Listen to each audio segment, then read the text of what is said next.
Mis muy amados, un abrazo fuertísimo, Dios les bendiga.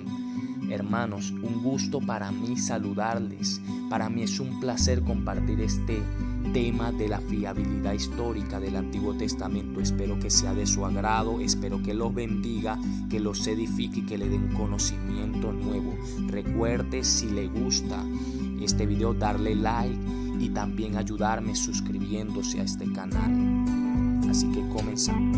¿Qué es la fiabilidad? La fiabilidad es la capacidad de ser confiable y veraz.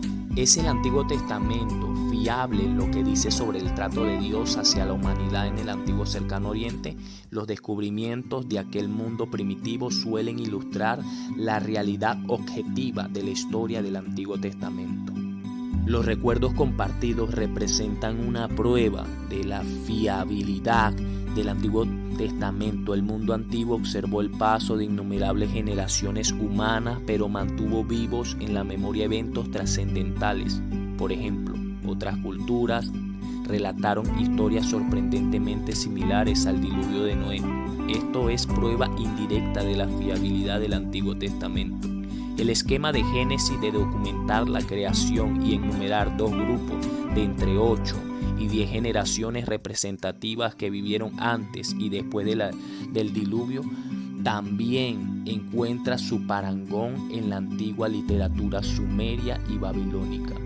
Esto demuestra que el Antiguo Testamento encaja en las formas y las prácticas literarias de la era documentada. Por último, vidas largas como la de Matusalén, de 969 años, no son obstáculo para la historia personal. Antiguos documentos sumerios sostienen que el rey Enmenbara Hisi reinó 900 años. Los 900 años del reinado no son creíbles, pero el rey Enmenbara Hisi no era ficticio. Se lo reconoce como personaje histórico porque los arqueólogos descubrieron inscripciones con su nombre. Es una convención antigua, muy difundida, estirar los eventos reales y las edades de las personas de la época primigenia. Con Abraham ingresamos a la era de los patriarcas, aproximadamente 2000-1600 años antes de Cristo. Los registros son más abundantes a partir de este punto de la historia. Los patriarcas arriaban ovejas y reses de Ur, actual Irak, a Egipto. Los datos de Ur de esta época registran grandes manadas de ovejas, lo cual encaja en las descripciones del Antiguo Testamento. Los archivos de Mari mencionan Harán, donde vivió Abraham. Desde los tiempos de Abraham hasta los de Jacob, Canaán fue una tierra de ciudades-estado independientes como Siquem, Salem, Jerusalén y Gerar. Estos centros poblacionales se nutrían de los pastos frecuentados por los pastores locales y visitantes como Abraham y sus descendientes. En Génesis capítulo 37, versículo 12 al 13, podemos ver esto.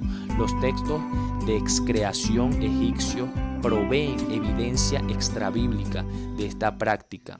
La guerra entre los reyes cananeos y los gobernantes orientales de Babilonia, Sinar, Elazar y de la iraní Elam es fiel a este periodo. Los archivos de Mari verifican que este fue el único periodo en el que florecieron muchas alianzas de guerra y las fuerzas de Elam llegaron tan al oeste.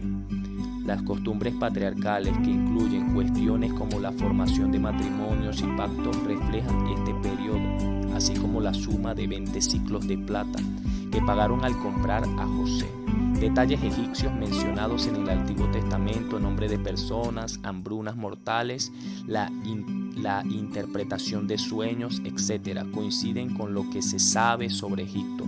A partir de otras fuentes antiguas, en Egipto los hebreos trabajaron como esclavos para edificar ciudades como Ramsés y Pitón. Una versión afirma que esto ocurrió bajo el reinado de Ramsés II, 1279 a 2300 años antes de Cristo, mientras que según otra, el éxodo ocurrió alrededor de 1446 años antes de Cristo. La arqueología revela que Ramsés contaba con establos para carros. Durante el éxodo de Egipto, Dios guió a los hebreos no por la cercana ruta del norte rumbo a Canaán. Estaba infectada de puestos militares egipcios, sino por el monte Sinaí, actual monte Safa o monte Musa, muchos más seguros y al sur del control egipcio. El pacto entre Dios e Israel en el monte Sinaí con Moisés como mediador incluye características: introducción histórica, identificación de testigos, mención de bendiciones y maldiciones del pacto, conocidas ya en los siglos, y el tabernáculo. Recuerda una prolongada tradición regional, aproximadamente 2800 a 1000 años antes de Cristo, de construir tiendas sagradas y santuarios. Hacia 1209 años antes de Cristo, las tribus de Israel ya estaban en Canaán. Pruebas extrabíblicas de esto se encuentran en la estela de la victoria del faraón Merecta. Luego de la agitada época de los jueces, Saúl, David y Salomón gobernaron Israel. La casa de David se menciona en una estela aramea de Dan y también en la estela de Mesha, rey de Moab, menos de 50 años después de David. El lugar llamado Altos de David, los egipcios usaban la T para la D final. Se incluye en la lista geográfica de Palestina redactada por Shosheng Sisak, aproximadamente 924 años antes de Cristo. El diseño del templo de Salomón reflejaba tendencias que eran comunes en la vecindad siria. Aunque la decoración del templo era modesta en comparación, los sabios escritos de Salomón se ajustan a su época en formato y contenido. Luego de la muerte de Salomón, 930 años antes de Cristo, Israel y Judá se dividieron en dos reinos. Los asirios avanzaron hacia el sur y tuvieron repetidos contactos con los gobernantes hebreos.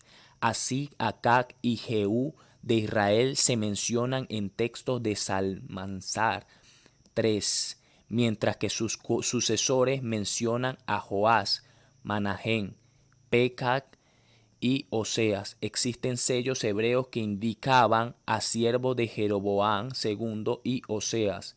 Judá, Jotán, Acaz y Ezequías están incluidos en las impresiones de sellos oficiales, mientras que los registros asirios cuentan con Joacás, Ezequías.